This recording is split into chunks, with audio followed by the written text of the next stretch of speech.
start recording right now.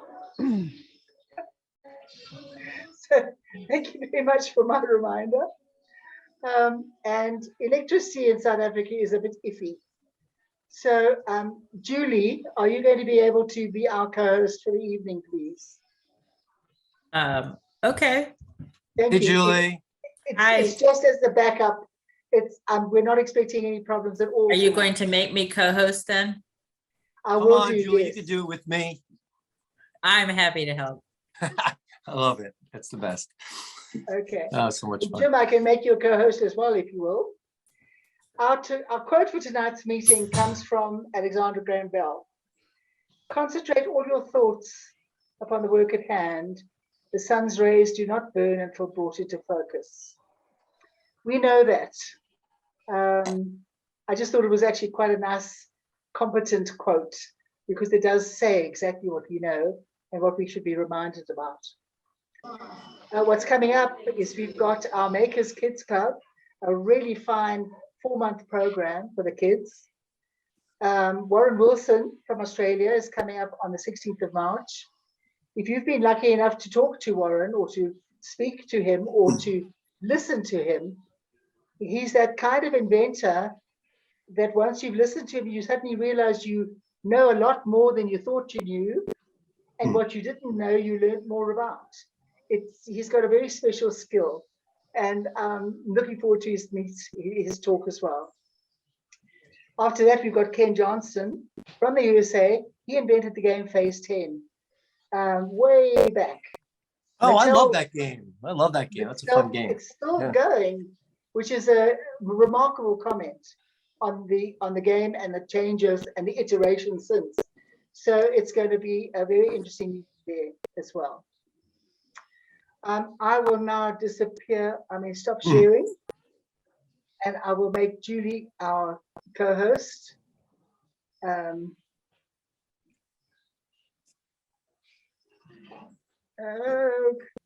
Julie, how do I make you a co-host? There you are, a co-host. Thank you.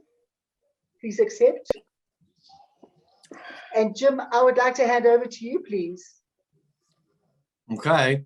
Well, Thank a couple you of very things, Celeste. First of all, thank you for having me. I know this has been for a while. We've been chatting, and I know you seem to be quite booked up with people. So to get on your schedule is harder than, as they say, getting a hold of a buyer at Walmart. So it's quite something to be on. And I appreciate you and Julie and everybody else who comments, follows, interacts with what we do in the invention space online. It's important that there are people like us that have been around that support the space. And even though it's a little bit different for each person, we're all advocates of entrepreneurship, youth, people doing things in a particular manner that allows them to succeed. And unfortunately, we see a lot of things that don't go that way in this and other businesses. But I think it's important for people to understand that there's a lot of support out there for those that wish to either license a product or bring it to market themselves. And although it's not easy or inexpensive in many cases, people do it every day. So if it's possible for everybody else and me years ago, it's certainly possible for anybody else to do it, because I didn't have there's no college or training for inventing. I mean, there's courses and classes and curriculum that support parts of that business, but there's no college of inventing, as far as I know anyway. So a lot of what I learned, or most of what I learned, was doing it on my own and making a lot of mistakes, unfortunately, when I was young, but able to recoup and finally find my way and be successful with it. So, it's a lot for people to do. So I give everybody credit. And on the quote, Celeste, which I thought was great, because most people know who Alexander Graham Bell is, but one of the things a lot of inventors reach out to me with is they have an idea, but they also have 20 other ideas. And because they don't work on one idea, they tend to lose focus, and they put a little bit of energy towards all their ideas, and then the one main idea they really came up with originally doesn't work out. So my whole thing is, when inventors come to me and say, Jim, I've got this idea, and we look at it and we can validate that there's actually potential interest in it. And then I say, okay, let's focus on this. They're like, wait. I got 3 others I want to work on. And I'm like, no. I know it's tempting. I'm the same way, but you have to like just get that one going and then try to make some money from it. And once you do, then you have money to do all the other ones. And so even though it's like you sit up at night and you're like the wheels are turning, you have to just get like lock in on something and say, this is going to be the thing I'm going to get through. And whether it fails or succeeds, you've exhausted your opportunity there. And then you kind of go on to the next thing. It's like, doing 10 things at once in the house or something. It's like, you can't do it all. You don't have 7 arms and 12 legs and 7 heads. You got to just kind of do what you can do and everything else. So, so we got, it looks like a contingent of people from all over the place. I don't know where everybody is even from, but, if anybody here, you can put it up on the messaging. Like if you're from out of the United States, I know that there are definitely people that might be. It would just be good to know people are from. So when I speak about retail, I could try to make things more relevant to where Montreal, okay. Where else? Let's see. Anybody else? Tell me where you're from. Okay, we've got somebody from the UK. Aaron, South where are you Africa. at the moment? Are you in Switzerland?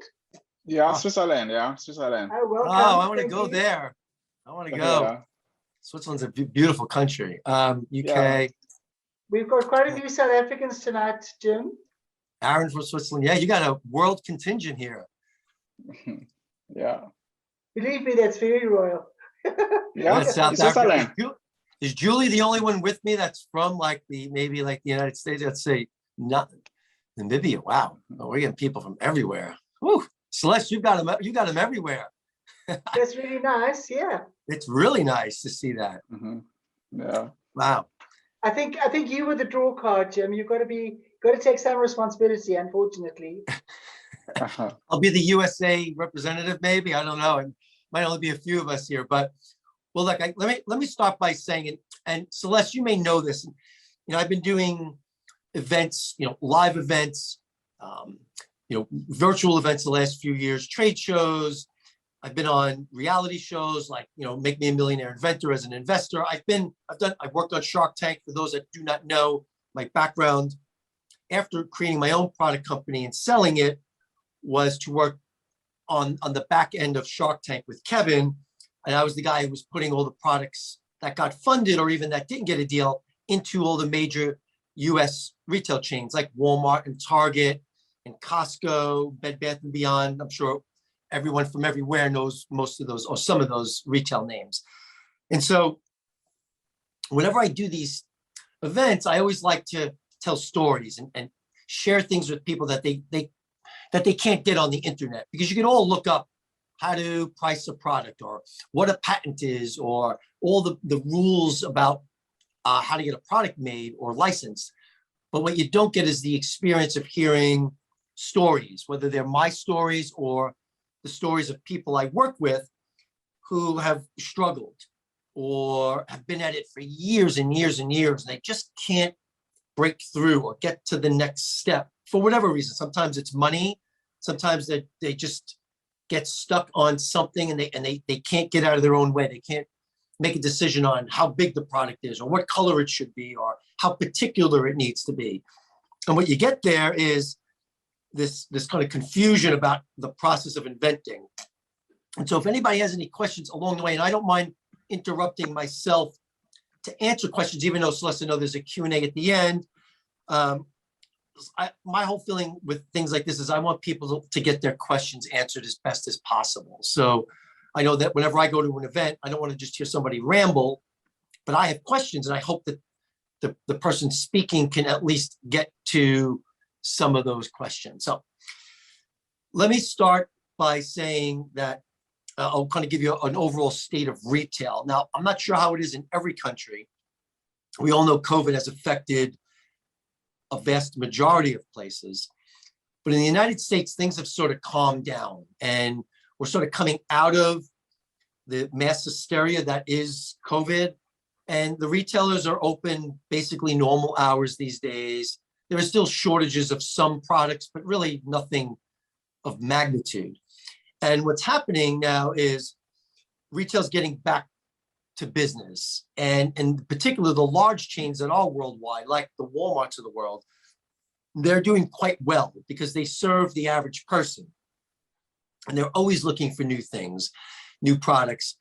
And so when inventors approach me and they say, Jim, what is it specifically that I need to do? So I've got this idea, and again, I could speak for days on this, but I'm going to try to break it down to a few segments.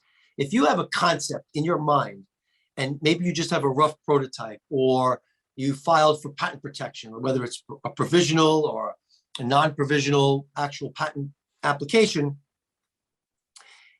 you have to make sure that the world at large will want to buy your product. And what a lot of inventors do is they get excited about their own baby, right? Because it's their thing. And then they spend thousands or tens of thousands of dollars to make prototypes, to have a factory make the product. And they can't then sell it to anybody because they didn't think through all the details. Like, what should it cost to sell? What does the packaging look like? Is there really are there people really out there that really want this outside of your friends and family who love you and most likely will say, oh, I support you. That's a great product. I love it. It's awesome. I would buy it. But then, it gets out there with strangers and people you don't know, and they're not buying it. And you're wondering why. And so I always tell people the big companies of the world, like Apple, for example, or Tesla, or any big company that makes anything, they always do focus groups and consumer surveys, and they ask people, strangers, what do you think of this product? What price would you be willing to pay? Where would you purchase this? If you wouldn't purchase this for yourself, would you buy it for somebody else as a gift? And so these questions, when people start to answer them and you get a lot of common responses, it starts to help you formulate what your product can and should look like and where it could be sold. And Celeste, and for everybody else, because I'm going to just talk today, I have a whole presentation deck that I'm basically talking about today, and I will make it available to Celeste so she can share it with the entire group, like via email or whatever, because it's bullet points. And instead of you watching bullet points, I'd rather you hear me, and then you can all have the takeaway presentation, so you could keep in mind some of the strategies and tips and techniques that I use to go through retail. Does anybody have any quick questions before I move on to the next part of what I want to talk about? And you can put them up on the screen. Go ahead, please, Nick. Hi, Jim. Nice to meet you. Thanks for being in my home. It's a pleasure to have you here. Yes, sir. You mentioned something about focus groups. I'm extremely naive on these things. I'm pretty new in the world of invention. Can you just tell me how a focus group works? My perception is that people are put, of an age range, are put into rooms and observed, and the item is kind of left there and to see what they do. Is there any truth in that? Or? Yes, there is some truth in that. Your general concept, Nick, is absolutely correct. So there's two ways to do things generally today. You can have what's called a live focus group, which is what you're referring to, which is where people of a certain demographic, it could be people of a certain age, people of a certain income level, people from a certain area. It could be whatever criteria that you're trying to attract, right? So if you're making baby clothes, you'll probably want young parents who would be purchasers of those. You might not want teenagers going to the focus group because they're not buying baby clothes, right? So you look at what your product is, and then you assemble a group of people. It could be 10 people, it could be 20, 30, 50 people, it could be whatever you would want it to be. And then they sit in a room, and there'll be a moderator in many cases, and they may ask questions, or they may be written questions on a sheet in front of each person that you would want to ask. And it could be, you could put out, say, like, let's say it's a baby bottles, and you could say, well, which bottle size of the 3 bottle sizes out here would be most suitable for you? And if you get 30 people in a room and 25 say, well, I like the middle size one, then it's likely that might be a good product to further develop. If you get no responses on something else, those might be the items that maybe you don't go with. And again, I'm sort of just generalizing, Nick, for you. So you could do focus groups that way and try to ascertain information from all kinds of questions. But the way it's easier to do today, and I'm not a patent attorney, so I don't want to give patent or legal advice, but speaking on experience, you could do online consumer surveys, and you could launch a survey through like services like SurveyMonkey, and there's other ones you can use. And you basically can create questions that you want to ask your target audience. And then this gets emailed to them and they could respond by answering your questions. And you could do that with hundreds of people or thousands of people if you have a list of people that you could obtain, and there's ways to do that. That's a lot more efficient because you get a lot more responses. The only risk you run is if your product is not patented or it's new, you might be revealing the details of your product prematurely. And of course, it opens you up to somebody perhaps replicating your idea. Now, that doesn't happen as much as people think, but it is a real thing to be concerned about. So a lot of times I tell people, if you filed for patent protection and you have a patentability opinion that it could be patented, again, people have to make their own decisions. Or if you have a patent that's granted, you could feel safe because now the item is publicly disclosed through the issue of your patent. And then you can ask strangers of all kind what they think is the idea is yours. But generally, your concept is right. You want to learn more about what people think before you go ahead and make 10,000 pieces in a factory, only to find out that those people don't want what you just made. But hopefully you can make your product close to what it is that you've invented. So it's yours, it's still your idea, and it's still able to be protected by patent law. So does that answer your question? Could I ask one? Please go ahead. I have a question regarding online surveys. What is the response like to the survey? Well, typically, when I do consumer surveys for inventors for them, and I typically ask about a dozen to 15 different questions. And some of them are yes or no responses. Like, again, I could say, is this a product that you would purchase for yourself?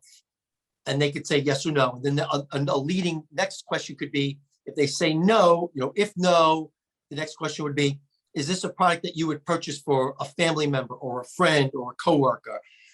And you could bracket another question and say, what price would you pay for this product? $10 to $20, $20 to $25, 25 and up. So you can ask questions like multiple choice, like of these retailers, where would you expect to find this product? And you could put a list of retailers and you could say all of the above, or they could just check the ones that they might buy it at. And so people, you design the questions to get the answers that you're hoping to find. And you could ask all kinds of questions that will help you to get closer to people, believing that they might want to buy the product. Yeah, what I actually meant was, Sorry. if you have an online survey and you target, say, 1,000 people, what percentage of those 1,000 respond? Understood. So you want to know what's a favorable response percentage, right? Like how many people would have to say, I like this for you to feel Yeah, comfortable? how many would actually respond to completing the survey? Oh, okay. Well, yes, that's true. Now, if you got, in my experience, if you get 60 to 70% of people to respond, that's very good. But I would expect to maybe get half or a little bit more to respond. Now, I typically do online surveys like 100 to 200 people, and I'll offer them a little incentive, like a $5 or $10 gift card to Starbucks or something equivalent. People wanted a little bit of a little carrot to spend 5 minutes doing something. And so you get a little bit better response. But of course, you have to invest in vetting those things, right? But you're not going to get 90 or 100%. If you got 90 to 100% of people to respond, I've never seen it. I've seen 75, 80-ish%, very strong. But then from there, here's another question you may be thinking, and everyone may be thinking, what percentage of those people would have to respond favorably for you to feel comfortable that what you're doing is valid? This is a much lower percentage. Based on all the years I've been doing this and companies I've worked with, If you get between 25 and about 35 to 40% of people with positive feedback, that's very, very strong, even though it doesn't sound like it. Because the feeling is if you sold 10% of the people in your target audience, you all would never work again. You'd be filthy rich and floating on a yacht somewhere in the Mediterranean or the Pacific or somewhere. And not everybody's going to like your product. Not everyone's going to buy your product. I mean, if that were the case, then everybody that sold the product would be billionaires and stores would be filled with the same few things. But if you got 1 or 2 out of every 10 people that even looked at your product to buy it, that's a huge success. So don't ever get discouraged because a bunch of people don't like what you're doing. That's okay. You don't have to sell everybody. You just have to sell this little fraction of your market. And if your market is millions of people and you're selling tens of thousands of people, you're doing quite well, generally speaking. Thank you. You're very Jill, welcome. I'd like to ask a sort of a comment and make a statement in a Sure. way.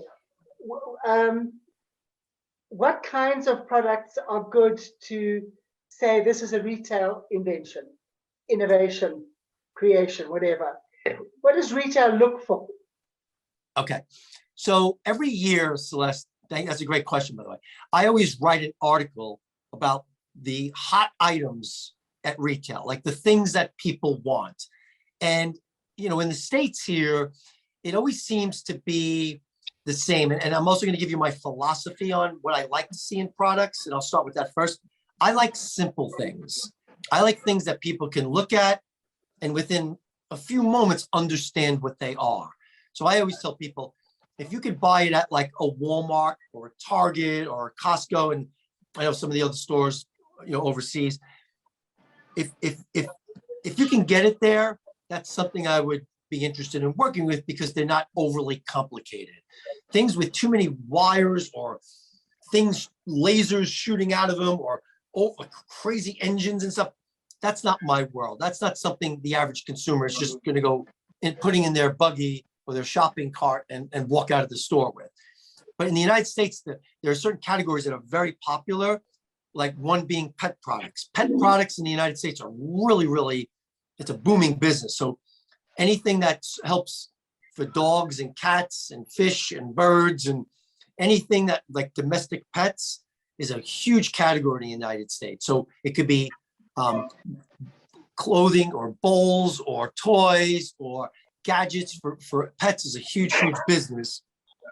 And then like consumer electronics, any gadgets, anything phone or cell phone or smartphone related. It could be the phones themselves, the cases, chargers, like anything, any peripheral, cords, big business here. TVs, you know, like flat screen TVs, iPads, any home electronics, like I don't know how in other countries, but you have like Ring, like these door cameras where you could see people come to your house and you could see them on your phone. That kind of thing, like inexpensive security products, big business. You know, fashion, clothing, like especially for young people, like any, like I'm sure a lot of you heard of Lululemon, like, you know, that kind of clothing, like and accessories, really big business. But there's really no limit, Celeste. There's just so many products that I work with that it never ceases to amaze me how well they can do and how well they're received by the general public.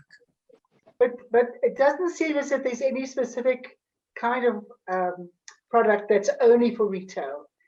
It's obviously just connected, obviously, to your market. The fact that I can buy it at a Costco or a Walmart doesn't tell me that it's an invention specifically for retail. That's where I'm buying it. But what do your retail buyers look for? Okay. It's not a very clear question. I don't quite know what I'm after. But if somebody said to me, look, if I target the retail market, what should I invent? What could I invent? Okay, good. That makes sense too. So, right. So what, generally speaking, the things that when I approach these retail chains, they want generally everyday common products that people use regularly. So again, right, it could be, it's got to be something that generally could be packaged well in a box that can be put on their shelves, right? Now, obviously, we have the internet and websites that we can sell on. I mean, obviously, stores here sell furniture and couches and beds, and those could be invented as well. But the only things that, I mean, Celeste, believe it or not, there's really very little, unless it's like a commercial product, like something for a construction site or something for a science lab, like tools or things that aren't sold, like things that could be utilized in your home, in your yard, or on your person, or anything in that world could be sold at retail. I mean, the retailers here sell everything. They sell, like I said, they sell cars, they sell furniture, they sell electronics, they sell gardening products, they sell food, they sell, you know, like So personal fitness. Celeste, can I ask you for clarification? Are you looking for something more along the lines from Jim's list of, it should be easy to manufacture, it should be, hold on a second, I had another one. It should be easy to identify what it is when you first look at it, that kind of list? Is that what you're looking for? That's one thing, but also one in that we had an inventor here in South Africa, and he was offered an opportunity to put his product into one of our big retail chains. And he was hesitating over that. But as a result of that, a conversation that we had, he said, you know, it's one product. What about, I've heard that you need to have a line of products for retail to even to listen to you, because they need more than just one product. Okay. That's the one factor. The other factor is that it was a simple design that he had. But I couldn't answer his question. If I was to invent for retail, what kind of product? I could only be vague and say, well, you know, I understand, Celeste, and Julie, I understand your question as well. I wish there was like Julie, you said, like a list of things, but retail today has changed. It's so vast, but Julie is right. It's got to be something that when somebody walks down an aisle of a store, the package has to be able to speak on what the product is quickly. So like, that's why I keep going back to common everyday things that most people would recognize. Obviously, you can't sell something that's $1 million in a retail store. So depending on the retailer, you have to tailor your product to that, or it has to be able to be sold. You know, Target and Walmart are more of a low to mid price point retailer. They're not going to sell diamond rings in a box for $100,000, right? They're going to sell things that are a few dollars up to a few $100s on average. And so, but when it comes to, Celeste, you said something that it comes up a lot. Someone says, I only have one single item and retailers probably won't buy it. That is absolutely false for a couple of reasons. Number one, if you have a great product, a retailer will sell it if you just have one item. If they think they can make money with it and they can sell a lot of it, they will bring you on as a vendor for one thing. Now, remember something too, all major retailers have websites. So 25, 30 years ago, it was a little trickier to do that. But now, because you could be, say, on Walmart and Walmart.com, they could test your single item out on their website. And if it gets a good response, they could bring it into the stores. But it's a myth to think that if you only have one thing or two things, they won't bring you on. Now, granted, it's better potentially for them if you had a line of products, because it's just more potential revenue for them. But it's always about money. And if they believe they can make money with your one thing, they will bring it on without question. But going back to try to sum this up without going on too long, most people don't invent products like working backwards to say, well, I want to invent stuff for retail. What should I invent? What they do is they come up with an idea that they have, and most of the time it could fit into a particular retailer. Not everything that you invent is going to work with every retailer, because there are different types of retailers that sell different price points and different target demographics. And usually products aren't made for everybody. They're made for a particular purpose. So I would just say, as long as it's not something the size of a house, something that can be put in a box, something that's priced within a couple $100s, something where, like Julie said, like where the packaging can tell you what's in the box within 10 seconds. Those are the types of things that retailers will want, and things that are trendy, like people like that you see on TikTok or Instagram. things that are being talked about on there are things that they would want. Michelle, would you like to go ahead? Sure. Hi, everybody. I'm kind of new to product development and I'm working on a game. So I've actually got someone interested in it and I've sent my prototype and they're very big on sustainability. Okay. And I love the idea of that. They give back to the planet. Good. So it's an eco wood game. Cool. And I'm wondering how invested are retailers in wood games where, you know, copycats will probably come out with plastic versions of the same, you know? So how do I deal with that? Or do you have any suggestions? First of all, Michelle, games are a huge category at retail. In this day and age of digital, I was just in with my daughter at Target 2 weeks ago. They had to be at least 50 to 60 linear shelf feet of game after game after game. It's like if that category has actually grown despite the fact that every kid is on their phone or young adult. And so that's a great space to be in. There's so much interest in the next game. Now, you're right, sustainability is more important today than it used to be because there's more awareness that plastic that just gets, now I'm a big organic, natural products type of person. I don't use chemicals like that are unnatural in my house. I don't use unnatural things on my skin or my body. I try to eat organically when I can. And so there's more awareness for people like me than there was 5 or 10 years ago. And people continue to promote sustainability. So yes, more and more games are being printed with like post-consumer materials. And it's not just straight up polypropylene plastic or things like that. If you have a product that does well, somebody may always want to try to replicate it or copy it. But there's an old saying, you can't knock off failure. So if your game is not doing well, someone's not going to copy it. But if your game is doing that well at retail and it has a foothold in the stores and somebody tries to make a cheaper plastic version, the retailer is not going to remove you as a vendor. They're going to want to keep you as a good vendor who's supplying them well, and you have a product that's moving well, and the buyer looks good because your product is doing well because they chose your product. So I always tell inventors, don't go in with the mindset of being, per se, like worried about that too much. I mean, it's a natural thought. But if you have a game that could be of interest and retailers want to see it, just get it out there, and speed to market is always king. Just get your thing out there and promote it and get it in the retailer and make your money and do your thing. But I love the fact that sustainability is part of what you're doing, and it continues to be a focal point for product companies. So you're on to something potentially with that for sure. Okay, Excuse me for interrupting. Mike, can you mute yourself, please? Mike, can you hear us? I've been taking quite a bit of time, Jim, but I'd like to ask you, we've got about 10, 15 at stretch minutes left. Okay. We started off a little bit late, but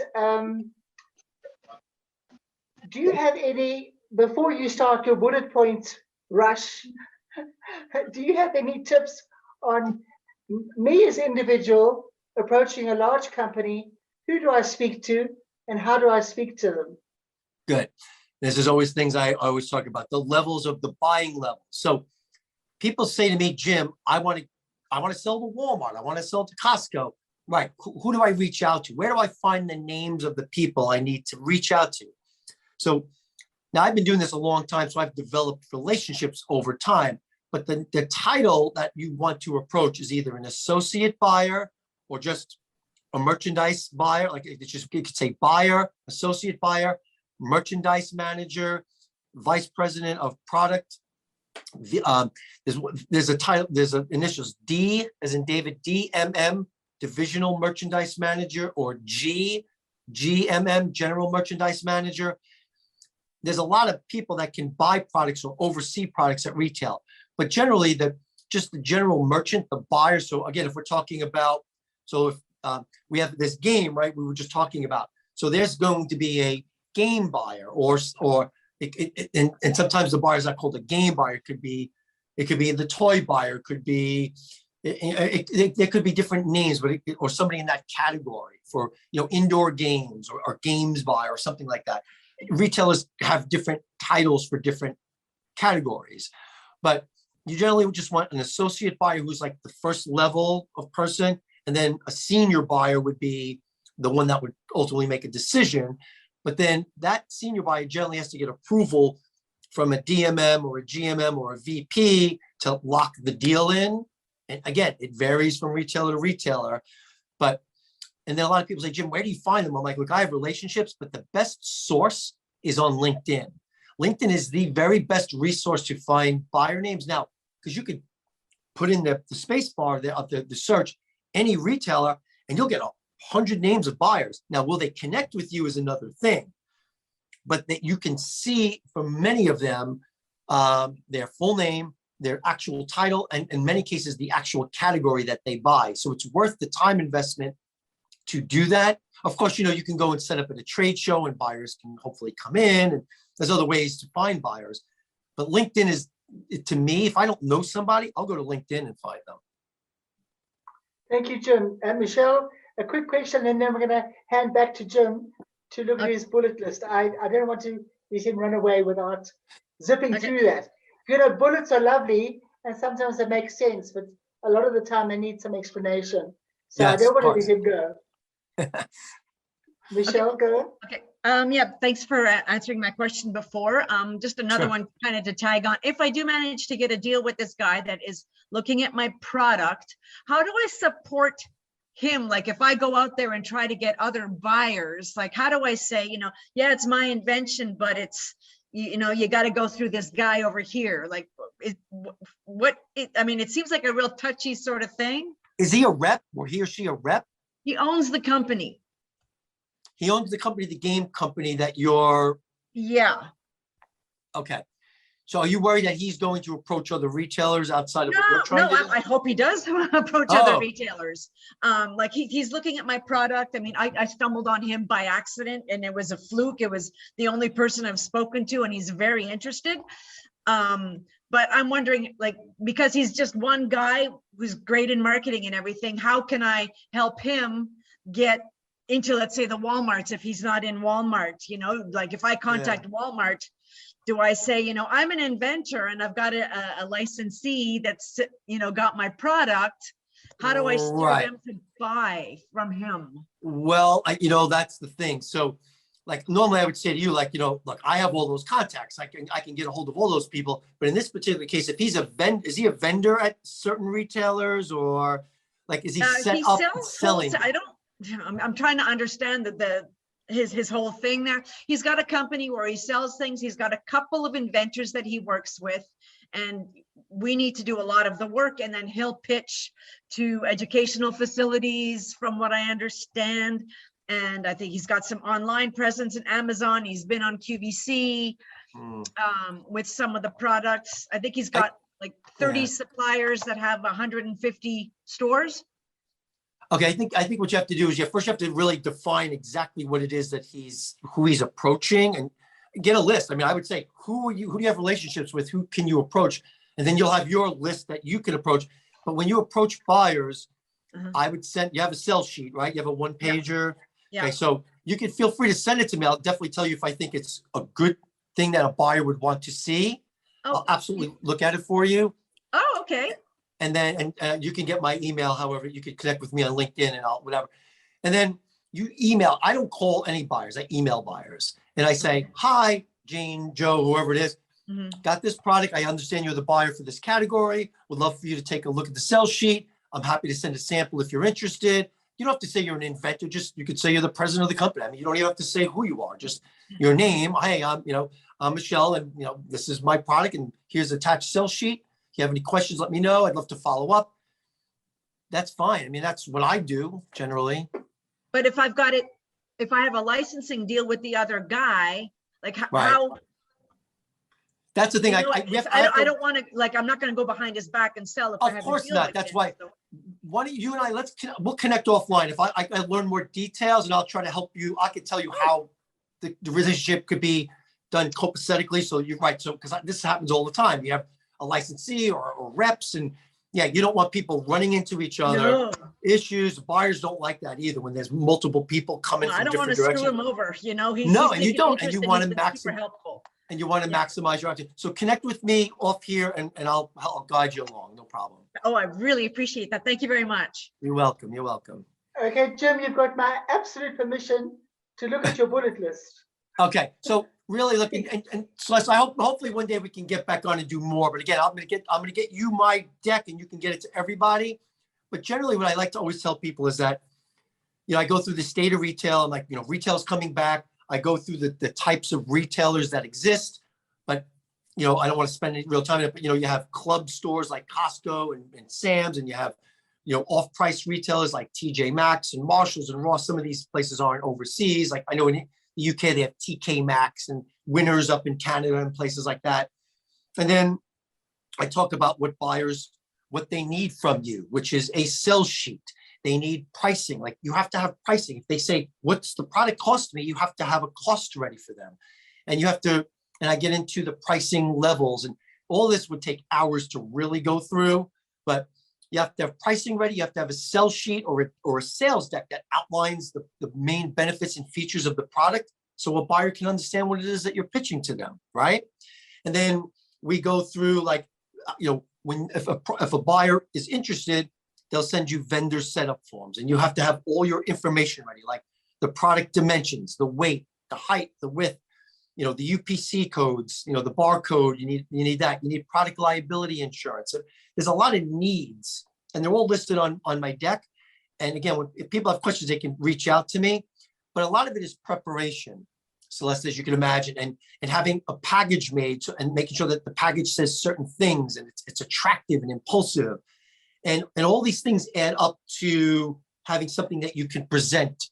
A buyer can't buy just a prototype. A buyer can only buy a finished product. Now, I've sent prototypes to buyers and said, hey, this is 80% of what it is. We're going to finish it up. But if they're interested, then we know we have somebody that's interested.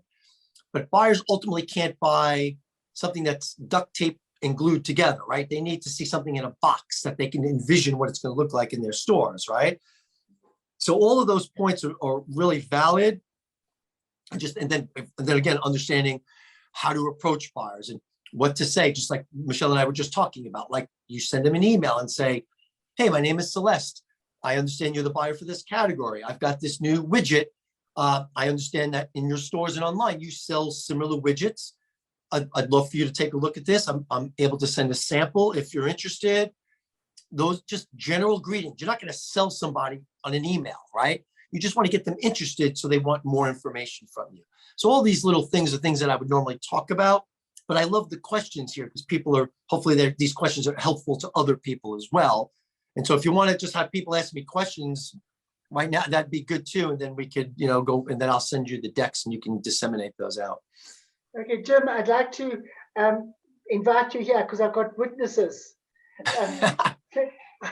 I'm busy putting together a whole series of mini conferences. They're going to be 4 to 5 hours long with a particular theme. So we'll have a legal day, a buyer's day, a whatever day. Oh.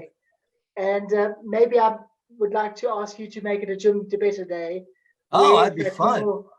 We will be able to tap into that vast knowledge of yours. I would and love bring that. it It'd be home fun. into this is how we do it step by step. Here in South Africa, we're very hungry to learn about licensing. We really want to know more about all sorts of things. And we know that America's got a lot of the answers that we can translate into our world here. Sure, I love that. And Yeah. I've done a lot of licensing deals in my day, and I can certainly speak on licensing versus venturing on your own and the risks and rewards. It's always a very big topic here that people love to Yes. learn about, and how it all really works, and how do you start from beginning to end, like you said. What's the real step by step? On my website, by the way, and I don't bother anybody after they download it, but on my website, which is my namesake, jimdebetta.com, I have a free essential steps to inventing. It's like a one-page sheet, bullet points here, these steps in order. If you're creating a product, you click on it, it'll come to you, and you can, and it's for free. There's no follow-up emails. I don't bombard anybody with anything. it's just a good resource for people to use as a guide when they're starting out, or even if they're in the middle, they're not sure what they need to be doing. I can witness that because I've got it. Okay. And Yeah. yes, you didn't bug me at all. You know, I say, see. now join and do this and do that. Right. So thank you very That's much not for my that, Jim. style with stuff like that. It's just it's a guide for people to refer to, which helps them. Yeah, thank you. Stephen Key actually said something quite interesting. We learn about bits and pieces all in disparate areas, and it's very nice to be able to connect the dots. This step, then that step, then look, then watch, then investigate. Right, and whatever. go through. But you can join the dots and have some method, as opposed to getting lost and saying, now what?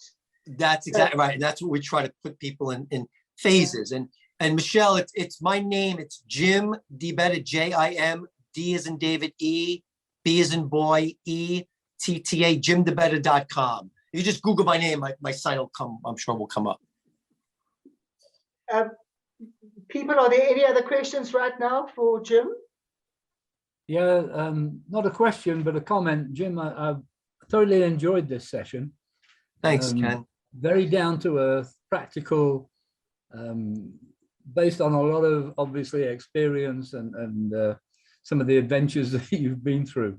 And I hope we'll have the opportunity to get Jim back again, Celeste, one day. We shall do That would be, so. thank you. I appreciate Hey, it. Aaron, nice to see you. Are there any other questions or comments that anybody has to make? A comment if you have time. Jim, how you doing? Hey. It's my first time being in the same room with you. Very nice. Thank you for the presentation. Was very nice. I enjoyed it. But just to follow up on one of something you said was, I've heard this before where people have issues with one product. Some people tell me, yeah, having one product is a disadvantage, but I don't know anyone out there, but I can tell you, I only have one product and I'm selling everywhere in Europe. So it's possible you can sell one product everywhere. It's possible. There you go. Keep going. Keep That's going. exactly Yeah, right. it's possible. If Yeah. somebody likes it and there's money to be Yeah. made, they will take This it. is That's it. and see, you're And- another example of people that Yeah. that are Yeah. doing that. So that's awesome. I love that. And I'm selling, not- I'm not just selling the little shop, I'm selling, the very, very big box store. If anybody's in Europe, you may have heard about Obi. Obi Yeah. is one of the biggest, I'm selling Obi in 500 shops in Germany, but I'm Wow. living in Switzerland. So, so That's it's possible, tremendous. keep going, it's possible. Yeah. Yes, I know, certainly know who they are. That's a huge success. I love, Yeah. we always love in this business hearing success stories Yeah. because it Mhm. lets everybody know it's possible. Yeah.